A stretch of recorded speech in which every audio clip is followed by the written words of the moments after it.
Welcome to the Viking Age podcast, the official podcast of thevikingage.com. We do this every Monday and Thursday night at 6:15 p.m. Central Time right here on the Viking Age YouTube channel. If you miss it, we got you covered in podcast form the next day on Apple and Spotify. But however you listen, make sure you're liking, subscribing, giving us a good review because we never want you to miss a new episode. My name is Kris Schad. I am the contributor for the Viking Age and a slew of other websites. And I am joined by my co-host, the managing editor of the Viking Age, Adam Patrick. Welcome, Adam. And since we hit on this topic a little bit in our last show, the next time I see an NFL player leave a game with a cramp or like a, tweak in their hamstring or neck, I'm going to remember that Cody Rhodes won a Hell in a Cell match with basically one arm. So, yeah.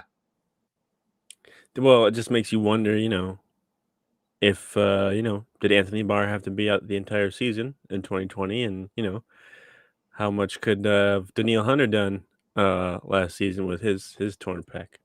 Probably much different because, one, it's football and you can't, choreograph what the other person is going to do, unlike professional wrestling. But yeah, still impressive. I think people were probably like, wow, like why would they even do that? Why would they risk that? I'm sure they probably told him like dude, you tore the whole thing off already, so like you can't really do much more damage than you've already done. So just go out there and with a giant bruise on your arm. At first I was like, this gotta be a work. Like why would they announce it to everybody and then make a big deal out of it, pulling his coat off? I'm like, that's gotta be like makeup or something, but no, it was legit, and it was impressive. That thing got worse as the match went on too. For Like sure. his whole arm was black and blue by the end of the damn thing, which I mean wrestling is predetermined. It's fake in the words of some other people. And I mean, I'm not suggesting that Anthony Barr and Daniil Hunter should have played through a torn pec. I mean, his situation was probably like tearing a pec in the middle of the game, like an NFC championship game or something, and just finishing the game. And after them going, yeah, you're probably done there, bud. That thing's not gonna hold in. But yeah, I'm sure they gave him some boost, a little numbing stuff probably to help out with that too as well. Oh, he felt good going into that match. I'm sure. There is no way he didn't But yeah, that's on our next one. It's called Dark Side of the Ring. But let's get on to the Vikings topics. And the first one we'll talk about today is an appearance by Kris Boyd on Patrick Peterson's All Things Covered podcast, along with Bryant McFadden. He was asked right at the beginning of the show, hey, what do you think of the old staff? And Kris Boyd's first question was, can I say whatever I want on here? And they said, yeah, sure, go ahead. So he decided to drop a pipe bomb on the Mike Zimmer regime, saying, and I quote, they walked around like their asshole like tight. They would always be strict about everything. Anytime you messed up, it's like the world ended. Well, color me shocked that Mike Zimmer would freak out over a mistake, or like Andre Patterson or anything. It's why Shamar Stephen was always in the starting lineup despite doing absolutely nothing, because he never made mistakes, and that's probably what they were comfortable with. Are you surprised that the Vikings coaching staff freaked out over mistakes? No, that's how they were. They did use fear-based tactics. They're a more old school approach to coaching, but that's because that's just how it was, and it worked for the first handful of years with the Vikings, and it didn't work with the last 2 years of the Mike Zimmer era. They had a lot more younger players, and those types of players aren't used to that type of coaching, where maybe some of the more veterans like a Harrison Smith or even Eric Kendricks that are like, okay, I've been coached by these people before. This is just kind of how it goes sometimes. But the Vikings players are kind of, they're setting themselves up for, a little bit of failure here if they don't exceed their expectations that they are going to be better than the team last year, because Mike Zimmer was not a terrible coach. I think he has the third most winning percentage in among Vikings head coaches in team history. Of course, they won 2 divisions titles. They went to the NFC Championship. So he knows how to coach. Just it wasn't received as well by some of these guys. But some of these guys could have said like, "Oh, the past is what it is," blah blah blah, and some have taken this route where they've been like, the past is the past. I don't really want to talk about it.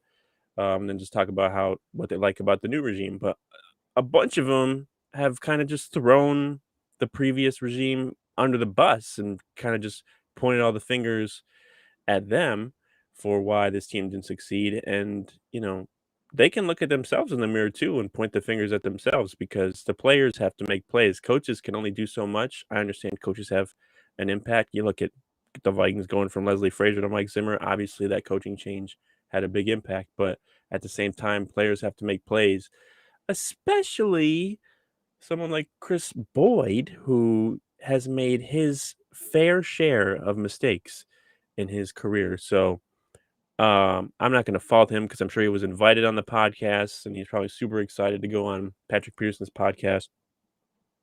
But you can't go on there and say stuff like this, especially when he's like a bubble player. Like there's no guarantee that he has a spot on the Vikings roster. And why are they going to keep some guy around that's going to, get them in the headlines for the wrong reason? So, maybe quiet down a little bit there, Mr. Boyd. His comments about Kevin O'Connell a little bit later were a little bit interesting. I think it was in the same quote actually, but he was talking about them and he said they're way more chill and way more relaxed. Whatever we got to fix, we going to fix it. We going to keep rolling. We going to bounce back, figure it out. They changed the whole vibe. Everyone is more relaxed. Nobody's worried about too much. You know why nobody's worried? Because it's OTAs. It's not an actual game. I mean, if Kevin O'Connell went in there and let's say Kirk made the wrong read on, not to throw Kirk under the bus. I don't want people coming after me, but let's say Kirk just made the wrong read on a play. He's learning the offense. Everybody is. This is a new system. If Kevin O'Connell rips Kirk Cousins in front of him, he's going to lose the entire locker room. So yeah, of course he's going to be more like a teacher and just be like, hey, that's okay. Let's do it again. Get this ingrained because we're going to need this during the season. This reminds of a story from my 300-pound college days in River Falls. Go Falcons. And I went to a Vikings Chiefs practice because the Kansas City Chiefs used to have their training camp in River Falls. So they had a scrimmage and I was standing next to this guy, just a random guy I'd never met before. And we were just talking during the practice. And he told me this story. He said, everybody has this one guy on the team that they can't stand. And his example was Dontarius Thomas, and he was going off about him. And he's just like, my kids literally thought Dontarius Thomas's first name was bitch. And I think about that. And then I think about Kris Boyd. And I like to play this fun game called, why was Mike Zimmer upset at Kris Boyd? Why would he be so uptight about his stats? Because maybe he had 2 block in the back penalties last year, which was tied for the most on the team. Maybe it's because he had another 15-yard penalty that swung the momentum in the Steelers game. And then he went and posted it on his Instagram account saying, look at how badass I am. No. You're not. You just cost your team 15 yards. And how about the Mutombo finger wag on a ball thrown way over his head when they're getting blown away by Green Bay in week 17, which I sent out a tweet. And you know what? It's not just me. That tweet got about 1,000 likes. So a lot of people feel the same way that I do about Kris Boyd. As you mentioned, he's a fringe player. He's not a lock to make the roster. And what was funny to me was that Patrick Peterson said that he was the #1 most requested guest for his podcast. Really? Kirk Who Cousins, wants to hear from Kris Boyd? Justin Jefferson, who wants to hear from Kris Boyd? That's the thing. It's the same with Kellen Mond's dad. I don't care. You know why? Because your son's irrelevant. Because Mike Zimmer locked him in a closet his entire rookie season. He was so mad that he wasn't a cornerback. He locked him in the closet and just said, we're going to roll with Schad Mannion. He's the greatest backup ever. Kris Boyd means nothing to me. And you know what? Maybe this is the year he turns it around with the new staff. He plays great. He stops making stupid mistakes, but he has a laundry list of bad things. And I mean, to go on the air and be like Mike Zimmer's staff, let me tell you about those guys. And I think part of it is too, a player like him, if the PowerPoint report was true, that Mike Zimmer just had a big PowerPoint being like, this is why it's not my fault. Yeah. Yeah, a player like Kris Boyd is going like, oh yeah, really? I got some stuff about you. So yeah, I just think there was some pent up stuff, and it's just like, but I mean, yeah, Kris Boyd, Kellen Mond complaining about it when like Eric Kendricks says, hey, I didn't have a good relationship with the coach. My eyes kind of get wide. But Yeah, stuff because like this, it's just kind of like, well, yeah, sure. But yeah, because he's established. He's been there for a while. He gets a lot of playing time.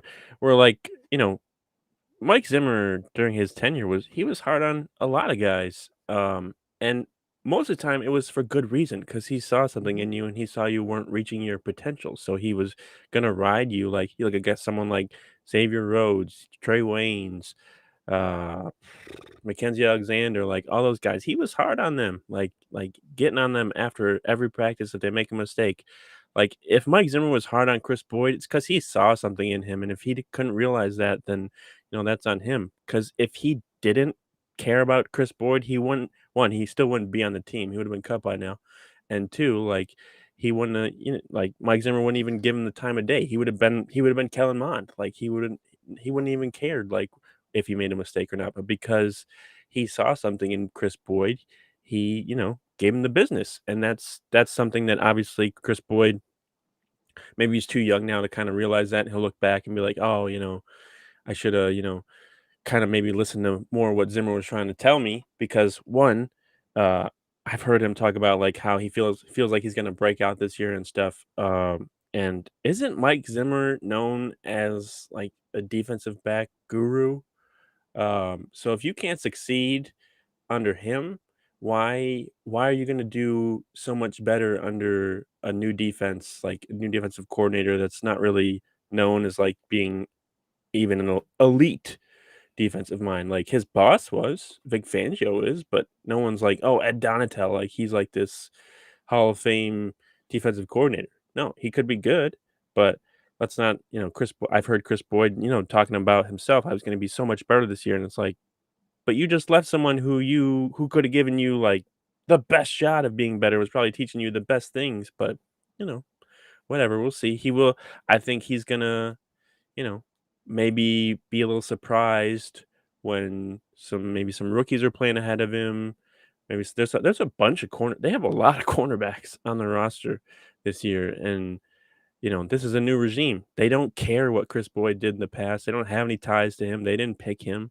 So if they want to move on from him, they're going to move on from him. They don't care if the locker room likes him. They're looking for Kevin O'Connell said this. They're looking for the 11 best guys on both sides of the ball, regardless if they're a veteran or a rookie or whatever.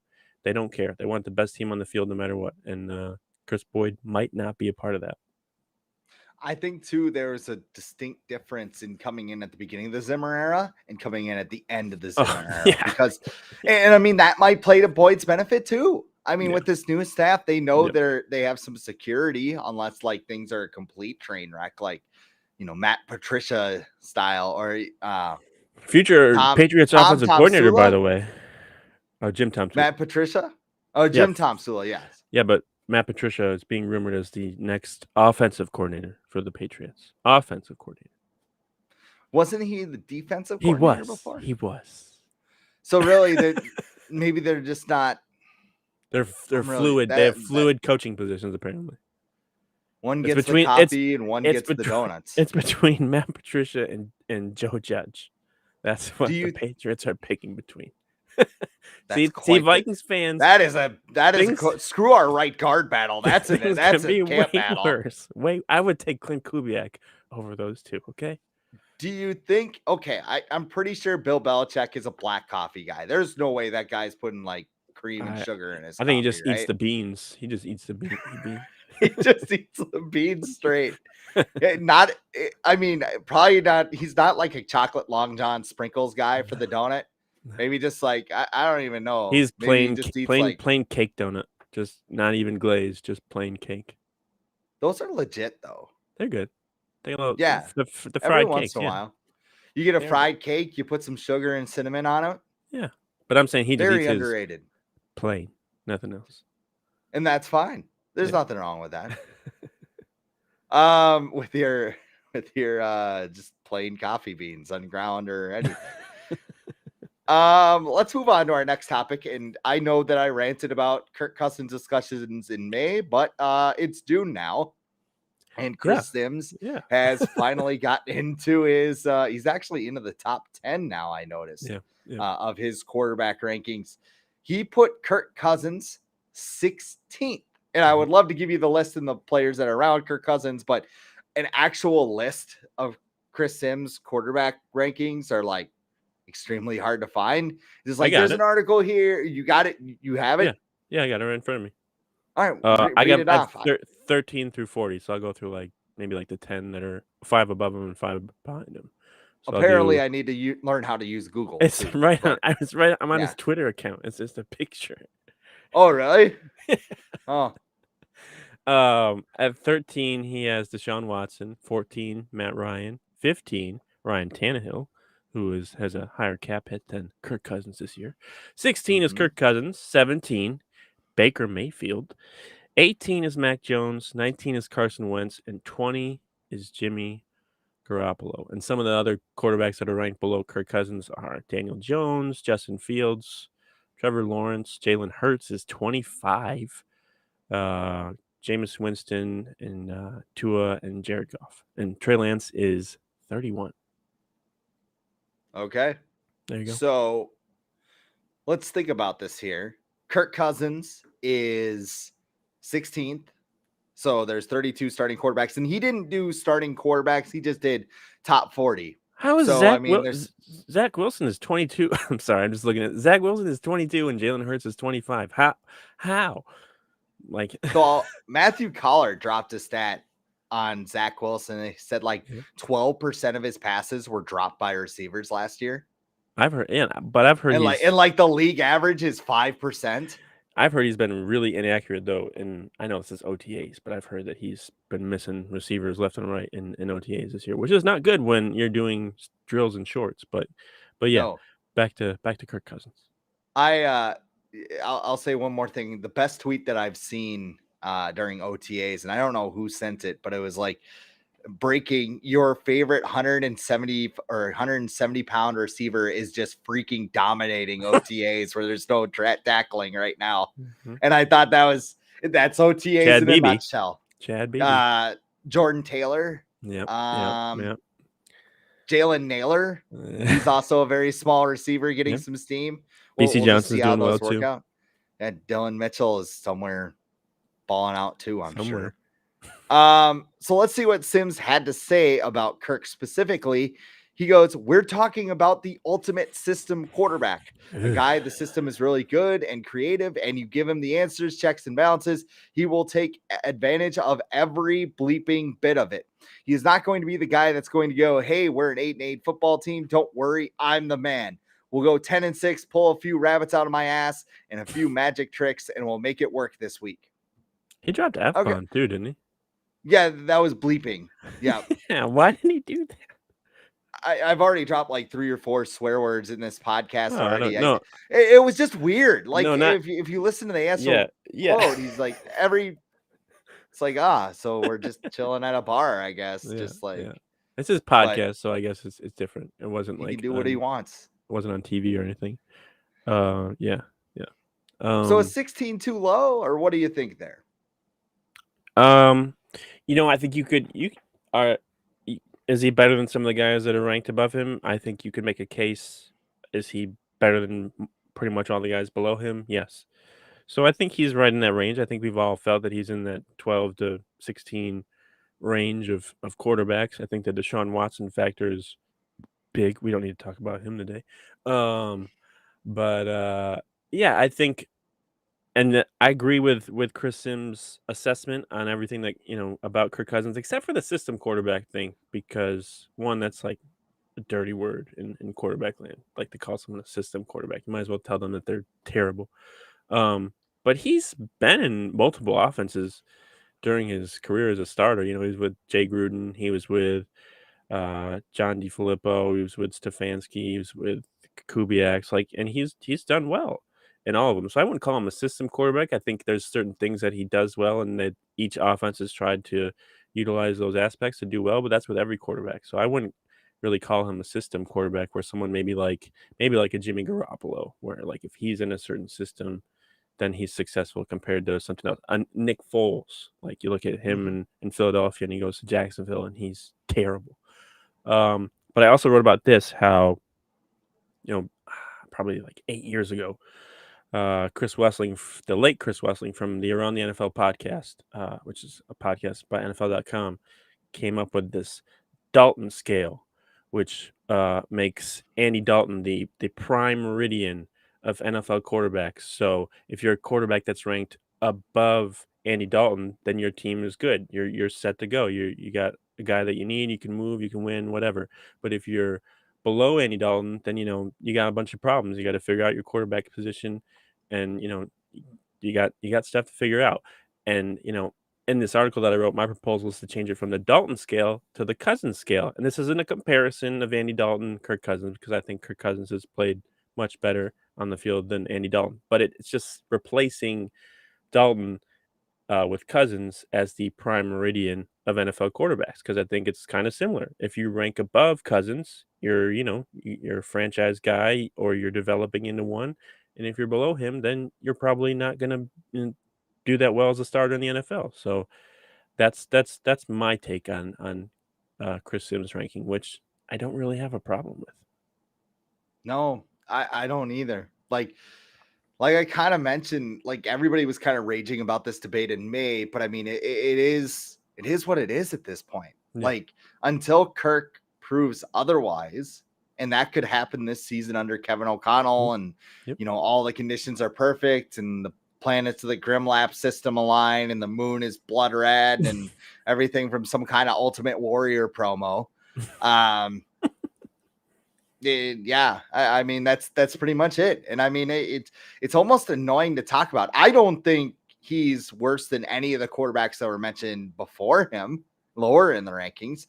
Right. You Right. might be able to mention that he's one higher, because I don't think a certain quarterback is going to be playing this season. Correct. Correct. Um, gosh, I'm Baker kind of Mayfield. Is that what you're talking happy. about? Yeah, Baker.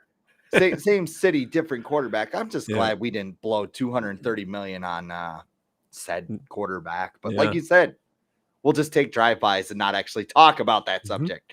Hmm. This is just going to be a fun season for Kirk. I mean, I Hmm. want to see what happens when you have a coach that's willing to lean into him, tell him, hey, take more risks. We're not going to yell at you. We're not going to lock you in the closet with Kevin Mond.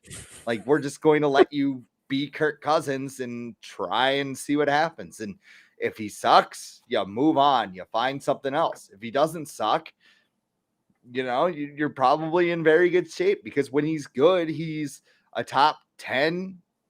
I mean, I was going to Yeah. say top 5. I don't think he's that. Like, how good is he at his peak? That's a better question. How good is Kirk Cousins at his peak? Is he a top 5 quarterback? I mean, he's not the best. Like, what is he during Kirktober? Top 8, 8, 7, 8. I I think was that's going to say fair. 7, I think that's fair. 7 or 8.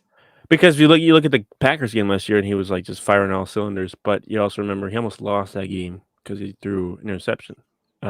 So that could be referred to as his peak, but he also made a bunch of mistakes and possible mistakes in that game as well. Yeah, I think at his peak, which to be fair, we've only seen a few times, and I think it's a product of everything. What I was going to say about you know him having a coach now that's more, maybe not as hard on him as if he makes mistakes as maybe Mike Zimmer was or seemed to be, is that we get to find out if Kirk Cousins is the one who's like super hard on himself and not the coaching staff, because he was in Washington with Jay Gruden, and we've seen videos of like Jay Gruden going up to him and be like, "Hey man, like just who cares if you throw an interception? Just make that throw." And Kirk's like, "No, I don't want to do that. Like, I don't want to make a mistake." And it's like, but your coach is telling you it's okay to do that, because taking risks sometimes gives you big rewards. But Kirk has always been like, "I don't want to do that. I feel like having a turnover is bigger than maybe getting a touchdown." So we will see if Kirk is the one holding him back and not the coaching staff. I think we'll be able to see that this year. It's interesting. Arif Hassan wrote an article back in February when they were talking about giving it an extension or not giving him an extension. And he mentioned like the opening of his book, like the first words he has in his book was a play against Notre Dame where he threw an interception and it cost his team the game. And he almost refers to it like a kid who would have like peed his pants in like elementary school or something. Like he'll just sit there and he'll flash back someday and like kids just laughing at him and like, no, I like can't throw an interception. It's like the choir scene in Step Brothers when yeah, they're singing. that's exactly what it is. It's Kirk has an interception. Kirk threw an interception. Yeah, Kirk threw an intercept. Not as catchy as yeah, Dale's problem, but there's that. So I don't know. I mean, like Kevin O'Connell, I've made this joke before, but it's like he needs to go up from behind, open Kirk's little control panel on his neck, rip out a bunch of wires, and we get like aggressive Kirk, where he trades in his van for a motorcycle and, gets a tattoo that says mom and, goes into a fight club and starts fighting people and starts screaming for Mike Zimmer. Like that's the Kirk we need. And I don't know if we're going to get it. Like I said, we're going to, one way or the other, we're going to have an answer after the season. And that's fun. I like that. That is fun. That is one of the reasons I'm excited for this season, because I want to see how Kirk Cousins fares. So are we, or are the goalposts going to keep getting moved and we're going to find something else to blame? Where else can you move them to? You've moved them all over the field. Well, every piece of the field. Kirk didn't have. I mean, if Justin Jefferson gets hurt, or like Dalvin Cook gets hurt, then people are gonna be like, "Yeah, see what could happen." They served shrimp on a Friday, and you can't do shrimp on a Friday. I have a question for you, though. Had Taco Bell before the game, and sometimes, you got to sign up for. Did you? Okay, let's talk about this, because this is something else that was on my mind. But here, make your point, and then I'll make mine. I was gonna say, you mentioned Taco Bell, and it made me think of a Nick Swartzen joke, who was a Minnesotan and a fellow Vikings fan, where he said, "I used to work at Taco Bell, which was great because I got free diarrhea." So I just wanted to throw that in there.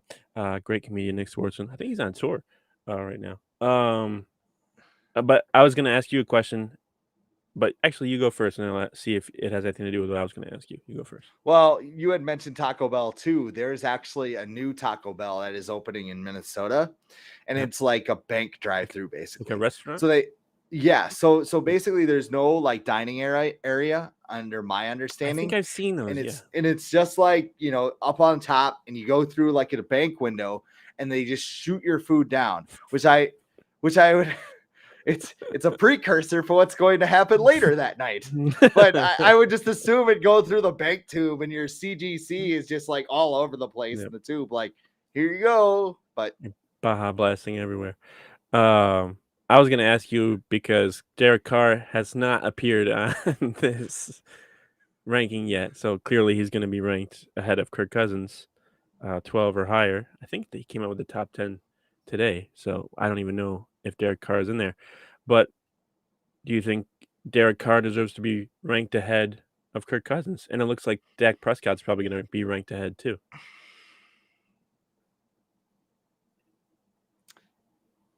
Sorry, I just have to think about this. Like I've said this before, it's like there's like 5 quarterbacks that if you put it in any order, I wouldn't be upset. Tannehill's in there. Yeah, like they're basically they're almost the same quarterback, except the quarterbacks on the top end of the list have like one trait the other doesn't have. Like Dak can run around a little bit. Like Derek Carr has Devontae Adams, I guess. I don't know. But with all the things that the Raiders went through last year, like with Gruden and Henry Ruggs and all that stuff, and they still made the playoffs. Do you think they could have done that with Kirk Cousins? No. No way. No. Like that like a 2016 season, that like Kirk, if he was the quarterback of the Vikings in the 2016 season, would have been a sight to behold. You have no offensive line. You have, your coach goes blind. That was that season, right? Yep. And then, you're sliding off the runway in Green Bay, and you're asking for help. And Teddy? Yeah, Teddy's knee explodes. Yep. he wouldn't have been there at that point. Adrian Peterson got hurt too. Brought in. Yeah, just complete gong show. Mm-hmm. But let's talk about a quarterback that is not on Chris Sims' list that Vikings fans may know, and that is Kyle Sloter, who still thinks he's a quarterback god. Sloter spoke to Chris Thomason of the Pioneer Press, and he proceeded to drop some bombs, mainly that he thought he was better than Sean Mannion, which isn't really hard when you think about it. But this was the quote. Sean was 2 years my senior, and I was just a young guy. So that's a big gap in knowledge. Although I think my play was superior, I think they saw in Sean the ability to help Kirk in the classroom, and that was valued more. Like Kris Boyd's comment, yeah, we get it. We get it. He also went on to say he thinks he's a top 32 quarterback in the world. The reason I played in the USFL is to further my NFL career and hope that I've turned some heads. I can tell you there's not 80 or 90 quarterbacks in the world who are better than me. I don't think there are 32 better than me. I know I can play in the NFL. All right. So what do you think? Is Kyle Sloter a top 32 quarterback in the NFL if he were on a team today? I don't think so, but he's got confidence, and that's I think a big reason why people liked Kyle Sloter when he was with the Vikings, because he has that confidence and he has that swagger. He wears that visor, goes on the field, and just makes plays. And I think that's why people kind of gravitated toward him, including myself, when he was with the Vikings, and were kind of disappointed when he didn't get the nod for the backup job in 2019. But it was clear that the Vikings weren't looking for like talent in the number 2 quarterback spot. They wanted someone who was going to be better to help Kirk Cousins. And from the sounds of it, sounds like Sloter was going to be, he'd be able to help Cousins, but he was going to also be trying to take Cousins' job. And they weren't looking for someone to do that. And, that's not Kyle Sloter's fault. He's young. He wants to play. I agree with him that there aren't 80 or 90 quarterbacks better than him. There's barely 20 good quarterbacks in the NFL, but I still think he is doing well in the USFL right now.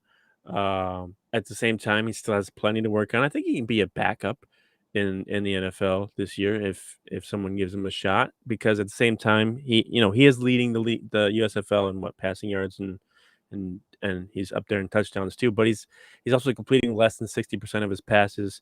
He's thrown 10 interceptions in 7 games. He's only averaging 6.3 yards per attempt, and he only has a 72.6 QB rating. So as good as his team is doing well, though, I think they're 5-2 or whatever, the New Orleans Breakers, also USFL. So are you really doing well if you're in the USFL, or are you just kind of doing whatever? But I think actually, isn't there a team that's like 0-8 or 0-7 in the USFL? I think it's Kirby Smart, actually, the pizza guy. I'm just digressing all over, but I think he deserves a shot to be a backup. I think the USFL season ends in a few weeks, and I think someone he'd be worth just bringing in to give him a job or a shot. He's gotten a bunch of chances. He's been with like the Bears, Raiders, Lions, Cardinals, and Vikings. So, teams are interested in him. It's just about, whether he's a good fit or not.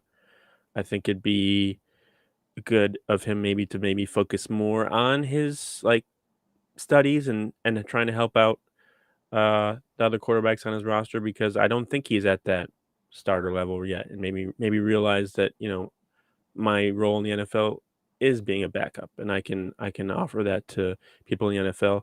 And look, backup quarterbacks in the NFL, that's a good gig. Like, you get paid a good amount of money. Look at Chase Daniel. He's made a ton of money, and he's played like 3 games in 9 years. So that's not a bad gig either. I know Sloter probably wants to play, but being a backup quarterback in the NFL is not a bad gig either. So, I mean, we heard it multiple times that he couldn't get people lined up in the right spot.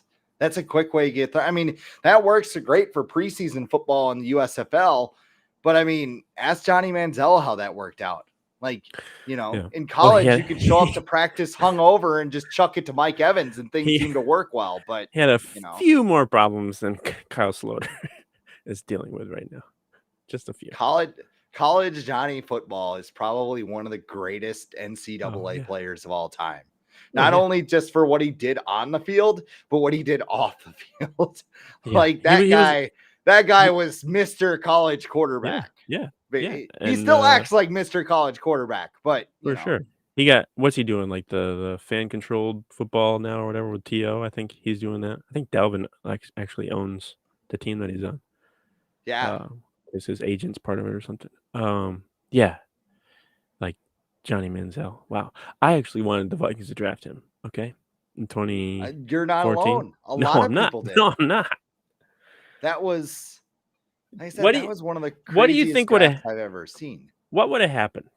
Would he have been able to kind of do anything in the NFL if he got to the Vikings? Because what Mike Zimmer and Rick Spielman, they were there at his his pro day or whatever. Like they were front and center. They had interest in him.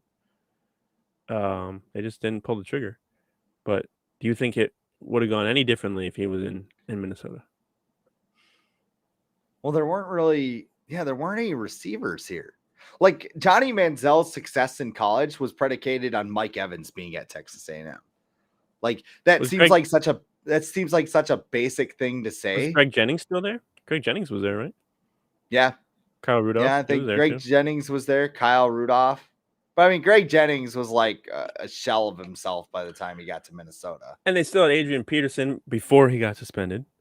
So that they probably would have just done something similar that they did with Teddy, where like just give it to Peterson. Like I don't know. I feel like Cleveland, like going to the Browns, like if you're a borderline like fringe quarterback where you have the potential to be great, or you could just fall flat on your face. If you go to the Browns, I just feel like you have no chance.